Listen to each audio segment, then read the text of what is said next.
Bonjour Alexandra. Bonjour Cécile. Ah, je suis ravie que tu sois avec moi pour ce podcast. Moi aussi, je suis vraiment enchantée de te retrouver, voilà, et de pouvoir se poser enfin.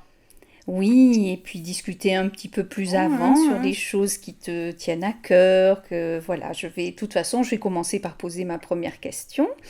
D'accord. Donc, je voulais savoir comment ta ou tes méthodes se sont invitées dans ta vie. Eh bien, généralement, les méthodes en fait viennent à moi comme ça, on va dire, c'est le fruit du hasard, mais point de hasard dans cette vie.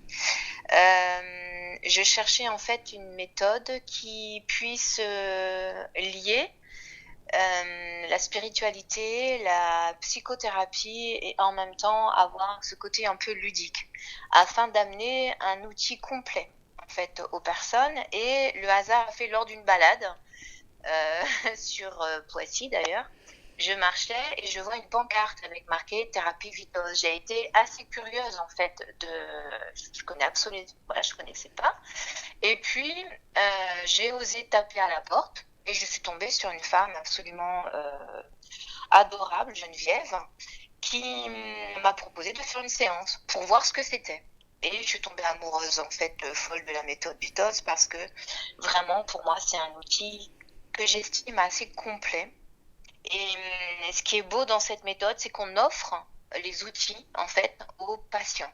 C'est quand même assez rare. Tu vois, c'est quelque chose que je n'ai pas trouvé dans d'autres thérapies, on va dire. Mhm. C'est tu viens vers moi, je te fais faire ta thérapie, je te montre les outils. Ces outils, tu vas pouvoir les amener chez toi et surtout les utiliser.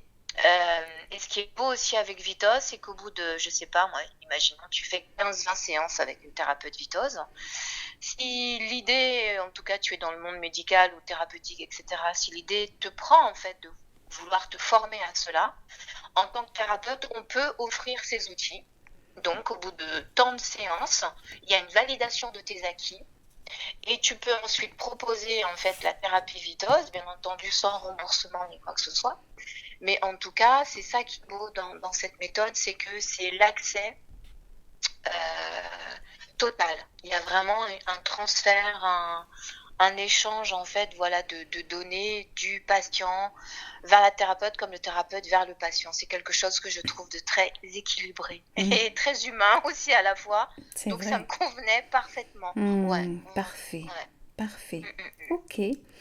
Tu veux nous parler un peu de l'art-thérapie ou tu intègres la méthode Vitos dans l'art-thérapie? Comment tu fais? C'est deux choses Alors en séparées? fait, le Vitos te propose justement d'utiliser des outils où tu vas dessiner, où tu vas écrire, tu vas lire.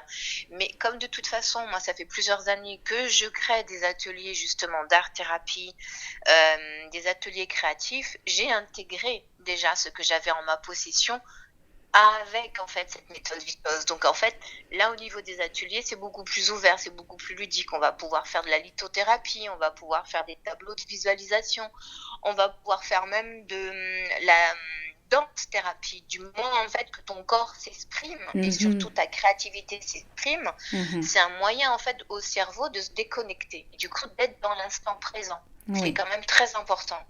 Ce qui veut dire qu'il n'y a pas de pensée qui est polluante Mhm, et il y a un lâcher prise total. Donc mhm, effectivement, pour moi, tout ce qui est créatif, que ce soit le dessin, de créer des bijoux, de peindre, la calligraphie même, hein, ces outils pour moi en art et en art thérapie sont essentiels et permettent vraiment à la personne de déconnecter du quotidien, voilà. D'enlever les pensées polluantes en fait de la journée ou même voilà les problématiques XY. On découvre parfois des talents cachés. ah oui, ah Donc oui. oui, oui, oui, Ah, c'est c'est magnifique. merveilleux. Ouais, ouais, complètement, complètement. Parfait.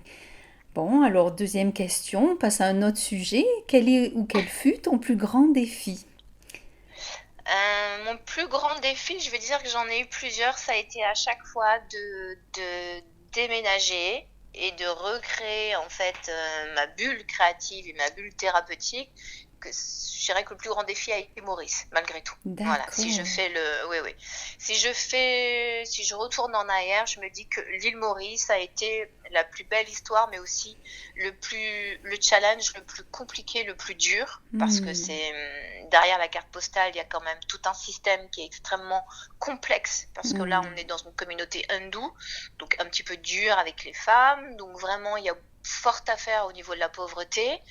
Et ça a été un défi absolument immense et en même temps la plus belle histoire que j'ai eue en fait dans ma vie, la rencontre avec ces femmes à Maurice que j'ai aidé, d'intégrer la thérapie avec la création et l'échange humain qui a été exceptionnel.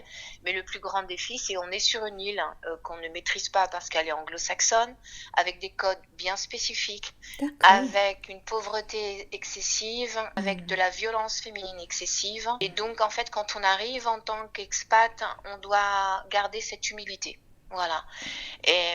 Et ce qui a été important, c'est de pouvoir adapter la thérapie. C'est là où ça a été mon plus grand défi, à ce processus en fait créatif qui permettait de vendre des créations et de pouvoir aider ces femmes en difficulté, tout en gardant en fait cette optique de j'aide ces femmes à s'en sortir, à être autonomes, à sortir de la précarité, à trouver confiance en fait en elles. Et ça a été un challenge énorme parce que je m'attendais pas à avoir une histoire avec justement cette création, voilà, cette Oui. entraide entre femmes qui voilà, ça m'a complètement dépassée et en même temps, j'ai appris énormément. Mais ça a Mmh. été extrêmement dur, voilà, Mmh. c'est très, très dur. Mais donc on va dire pour moi, ça a été le plus grand défi de relier, le monde de la thérapie avec ce monde en fait de l'humain, hein, de Mmh. l'humanitaire et surtout de pouvoir en trouver en fait des fonds et des financements et des idées pour pouvoir justement avoir assez d'argent pour aider ces femmes. Mmh. Alors que moi, je ne suis pas commerçante, hein. Et oui. C'est pas du tout, voilà, je ne viens pas de cette base-là. Mmh. Mais comme quoi, finalement, en thérapie, je pense qu'il faut ouvrir. Il faut être open. Quand on a des situations extrêmement graves qu'on a en face de nous, on se doit d'agir, même en tant que thérapeute, et on doit trouver des solutions justement pour ne pas laisser faire. Sinon, j'aurais mal vécu de Mmh. regarder tout ça en fait sans fonctionner. Et donc, ça a été une très bonne école pour moi. C'est-à-dire que je me suis découvert une âme en fait d'entrepreneuse, hein, et Oui. de femme d'affaires, alors que j'estimais ne pas avoir les Ah. compétences. Voilà. Mmh. Et c'est là où pour moi ça a été le plus grand défi, Mmh. réellement. Ouais. Ouais, Parce ouais. que sur l'île de la Réunion, le problème n'est pas le même en fait. Il y a pas. La Réunion, en fait, c'est un système français où il n'y a pas, en fait, il y a l'assistanat, vous avez des D'accord. aides, D'accord. il D'accord. y a quelque chose de plus rassurant, il y a une sécurité Mmh. sociale. Ok. L'île Maurice étant en régie, c'est une île indépendante, Mmh. sous régime anglo-saxon. Nous D'accord. n'avons pas du tout, en fait, les mêmes perspectives. Et il est vrai que, comme à Mada, ou comme à l'île Maurice ou à Rodrigue, la pauvreté est réelle. Là, si vous ne travaillez pas, vous ne mangez pas, il n'y a rien derrière qui peut Mmh. s'enclencher. D'accord. Si vous n'avez pas d'argent, vous ne pouvez pas vous soigner. Si vous n'avez pas de travail, vous ne faites pas manger en fait vos enfants, vous ne mangez Mmh. pas. Donc c'est vraiment différent de la Oui. France. D'accord. D'accord. D'accord. Très bien. Voilà, c'est deux mondes Merci. à part, ouais. Mais la plus belle histoire, voilà, Mmh. de ma vie. Le plus grand défi, la plus belle histoire d'amour, littéralement. Mais qui continue, qui continuera de toute façon. Oui, oh Voilà. que oui, oh que oui. Surtout là, j'ai une pensée, voilà, pour mes amis mauriciens qui vivent un cyclone un peu chaotique. Et Oui. je me dis, oui, je dois pas lâcher l'affaire, c'est important. Voilà. Toujours venir en soutien malgré tout. Oui, Hmm. complètement, complètement. On Très se bien. doit. Merci Alexandra. Je t'en Alors je passe prie. à la troisième question. Quelles sont les personnes qui t'inspirent ou t'ont inspiré et pourquoi? Il y a une personne qui m'a énormément touchée dans le passé, c'est Christiane Singer. C'était une femme merveilleuse qui est reliée justement à une amie où j'avais fait une formation de Reiki avec Muriel et par le biais de Muriel qui a écrit un bouquin après le décès de Christiane en connexion avec cette âme. Hmm. Ce qui a été très important, c'est que cette voix m'a marquée. Et puis surtout, ces livres m'ont marqué, la personne m'a marquée. Elle est toujours très présente dans ma vie, Christiane. C'est comme si c'était un ange gardien maintenant, devenu Hmm. un ange gardien auprès de moi. Elle m'a appris énormément. C'est-à-dire que elle expliquait la première fois que je l'ai entendue, Christiane, elle avait dit quelque chose qui m'avait énormément touchée. C'est quand vous vivez des choses extrêmement difficiles à un endroit, sur un lieu, etc., vous devez y retourner pour y apporter de l'amour là où il y a eu de la souffrance, là où il y a eu vraiment de la terreur ou quelque chose de très nocif. Elle expliquait qu'en fait, c'était l'amour qui pouvait guérir tout dans nos vibrations, donc quand on rencontre des gens, même si on vit des situations difficiles, même quand on passe dans un lieu, on laisse une trace de joie, de tristesse, de colère, etc. Et elle disait souvent, c'est important, là où nous avons eu des épisodes douloureux, de pouvoir y retourner et y apporter douceur, joie et guérir cet espace-là. Parce que sinon, c'est comme si on avait une partie de nous qui restait qu'en fait quelque part et qui était touchée. C'est vrai que cette femme m'a beaucoup appris sur l'amour, justement. Tout était joie chez elle, tout était amour. Et il y a quelque chose qui m'avait marqué, c'est que c'était sa voix. Au début, je n'aimais absolument pas ma voix. Et au fur et à mesure du temps, j'ai réalisé qu'elle avait tout à fait raison. Une voix peut guérir même à distance. Une voix peut porter une vibration. Un mot peut porter une vibration. Elle m'a appris aussi à faire attention aux mots. Ne pas dire convaincu. Déjà, le mot, quand même, en soi, on est persuadé. C'était des petites choses. Elle avait beaucoup d'humour. Donc, j'aimais bien ces petites reprises en disant non, non, non, non, non. Reprenons les mots avec justesse.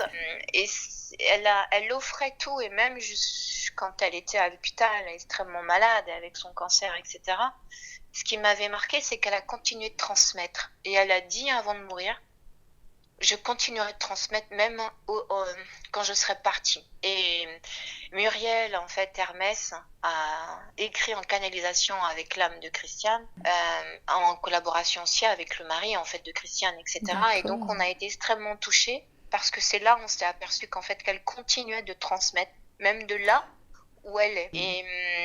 Et c'est pour ça, moi, en tant que thérapeute, souvent, je dis, j'ai enquêté justement sur toutes ces EMI, etc., ces choses-là. Et ça m'a conforté que Christiane, en fait, il y avait quelque chose qu'elle allait diffuser. Elle avait dit, je continuerai à diffuser de l'amour, même si même si on ne me voit plus, je continuerai à porter l'amour. Et quand j'ai des fois des épisodes de fatigue ou de doute, sa voix vient, les mots viennent, et Christiane est là, un livre tombe, une page s'ouvre, et je sais que c'est elle, et elle me donne la force. Et donc, ce qui a été le plus marquant, c'est les enseignements de Christiane qui m'ont le plus marqué, c'est quand j'étais à Maurice, toujours en lien avec ces femmes. C'est comme si elle était l'élément qui m'a porté aussi à faire ça avec ces femmes et qui continue à me donner de la force, en fait, pour offrir, en fait, de l'amour à ces femmes. Et il ne faut pas me demander pourquoi. Il y a quelque chose de très cohérent. Donc oui, cette femme a été et est toujours importante dans ma vie. Christiane Singer, ma beauté. Beauté d'âme, beauté quand elle était sur Terre et encore beauté là, depuis qu'elle nous a quittés. Ça reste une belle étoile. Ouais. Merci, ouais. C'est magnifique. Je t'en prie. Alors, passons à la 4e question. Quelle est la chose qui te tient le plus à cœur? Je crois qu'on l'a comprise. Oui, pas mal. Mais résume. Ce qui me tient à cœur, en fait, Cécile, pour moi, c'est important. Depuis que je suis toute petite, je ne sais pas comment je fonctionne. Ce que je sais, c'est que je dois porter, en fait, douceur, joie et amour autour de moi. C'est viscéral. Je ne peux pas faire autrement. On me dit, au fur et à mesure du temps, avec tout ce que tu as vécu, tu pourrais devenir aigri, tu pourrais te fermer, tu pourrais ci, tu pourrais ça. Je ne peux pas faire autrement. Pour moi, il y a tellement de souffrance sur cette terre, entre guillemets, il y a tellement aussi de belles choses que je me dois de montrer les belles choses. Je me dois, en fait, de faire rire les gens. Je me dois de leur donner des outils pour qu'ils soient bien. Je me dois de leur montrer que c'est facile d'aimer son prochain. Très facile, Cécile, en fait, d'aimer son prochain. En fait, les gens me disent c'est compliqué. Non, c'est extrêmement facile. Quand on enlève la peur, qu'on se dit, en fait, l'autre fait partie de nous. Dès lors où on a compris cela, pourtant c'est un enseignement pour moi qui est extrêmement simple, on ne peut pas vouloir de mal à l'autre parce que on se fait du mal à soi-même. Et donc, moi, je crois que jusqu'à la fin de ma vie, ce qui va me porter, j'ai comme si je disais à ma grand-mère quand j'étais petite, on m'a donné trop d'amour dans ce tout petit corps. Que c'est magnifique. Je ne sais pas quoi en faire, mémé. Elle me dit, tu vas diffuser. ben tu vas Hmm. diffuser, tu vas offrir, voilà. Et quand je lui disais, mais moi je veux repartir dans les étoiles, elle me disait, non, non, ta mission maintenant sur Terre, c'est d'illuminer les routes qui seront sombres pour ceux qui sont pas dans cette lumière. Et quoi qu'il arrive, et elle m'avait prévenu, ma grand-mère m'avait dit, tu souffriras le martyre. Tu as demandé cela pour justement ensuite porter la parole aux gens. J'ai Hmm. connu la souffrance, j'ai connu la mort, j'ai connu l'abandon, j'ai connu le rejet, j'ai tout connu entre guillemets. Et c'est Hmm. pour ça en fait que j'aime tant aimer et c'est pour ça que j'aime tant sourire et rire. Quand je fais des conférences ou des ateliers, je dis aux gens, vous vivez des choses difficiles, mais je vais vous expliquer que c'est le rire, que c'est l'amour en fait qui m'a sauvée. C'est cette foi en fait, peut-être enfantine, Cécile, je sais pas d'où ça vient vraiment, je pourrais pas te l'expliquer, mais c'est comme si en fait j'ai pas un doute. Il n'y a pas de doute chez moi. Je suis comme une enfant sur Terre, innocente, qui Hmm. croit qu'en fait que tout le monde est bienveillant, alors que nenni, on sait très bien, tu vois, que les choses sont compliquées. Mais pour moi, en tant que colibri joyeux, je dois apporter cette parole-là. Je dois Hmm. continuer à offrir de l'amour, même si on me claque des portes en disant non, j'en veux pas. Pas grave, Hmm. je t'offre quand même ces cadeaux, c'est gratuit. Je t'offre ma joie, c'est pas grave si tu n'en veux pas. Mais quelque part, en fait, j'ai fait ma part. À mon humble niveau, c'est ça, en fait, que j'ai envie de porter Hmm. sur le long terme. Oui, c'est vraiment ta qualité d'âme en fait, hein. C'est Ouais, vraiment je pense, hein. la Tu vois, joie, l'amour et Oui, vraiment diffuser, complètement, apporter cela complètement. et porter le message. Oui, tu Oui. vois, quand tu as souffert, le projet, pour moi, c'est ça le projet. Quand j'aide ces femmes à Maurice, le projet, pour moi, je tiens à cœur parce que c'est ma famille. Vous faites tous partie de ma famille. Je ne peux pas abandonner quelqu'un de ma famille. Si on Hmm. fonctionne comme ça, Cécile, le monde irait bien mieux. Bien sûr. Tu vois? Donc en fait, moi, mon plus grand projet, c'est de me dire si ça a touché une personne, si j'ai pu aider une personne à lui enlever un peu de souffrance, qu'elle puisse guérir, avoir les outils pour s'épanouir, que tout d'un coup, elle s'est rappelée, ah, Alexandra m'avait fait rire à ce moment-là, c'est grâce à ça que j'ai tenu avec une petite séance ou ainsi. Moi, ça me suffit. Le plus gros projet pour moi, c'est de me dire, ok, j'ai aidé, j'ai œuvré, j'ai fait ma part à mon humble niveau. Hmm. Et ça, c'est magnifique, tu vois. Ça, ce sera mon plus beau, mon plus beau cadeau quand je partirai d'ici. Je me dirai, oh, elle a bien travaillé, la petite. Elle a pu porter un peu de joie et d'amour, c'est parfait. C'est un beau projet professionnel. Oui, c'est parfait, vraiment. On ne te Complètement. demande rien de plus, hein, et c'est déjà pas mal. Ouais, j'espère, écoute. Pour beaucoup, c'est pas très ambitieux. Pour moi, c'est ma plus grande Oh, c'est ambition. énorme, mais c'est énorme. Ma Je veux plus dire, grande ambition, c'est Cécile. Vraiment, ça bien me tient sûr, à cœur, tu vois. bien sûr, Voilà, bien c'est sûr. viscéral. Voilà. Alors, ben, j'enchaîne du coup sur la dernière question parce qu'elle va bien dans ce qu'on vient de dire. Quels sont tes projets pour l'année à venir? Eh bien, écoute, si j'arrive à trouver des fonds justement pour pouvoir refinancer l'association d'entraide pour les femmes à l'île Maurice, j'aimerais beaucoup réenclencher cela. Ça me titille. Je me dis, je peux pas lâcher depuis que je suis arrivée en France. Il y a un manque total. J'ai l'impression d'avoir limite abandonné ma famille, tu vois. Mhm.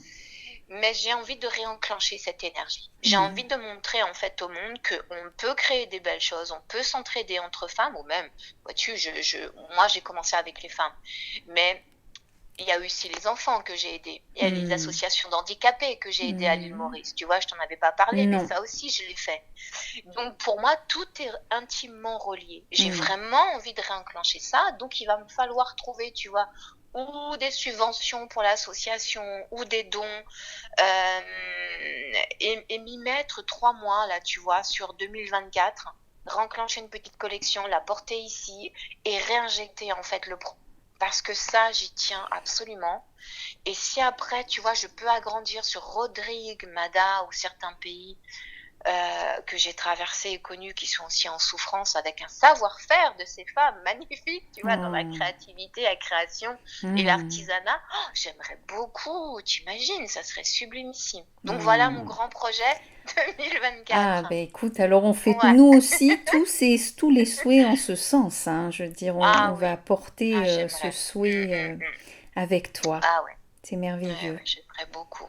Et donc, ben voilà, et après peut-être intervenir avec des thérapeutes, tu vois, ou des gens qui sont proches de moi, parce que quand on aide ces femmes, ça n'est pas que faire du business, c'est faire du soin, c'est de les aider à être bien dans leur basket, à se sortir de la précarité, à leur donner des conseils, qu'elles retrouvent l'estime d'elles-mêmes.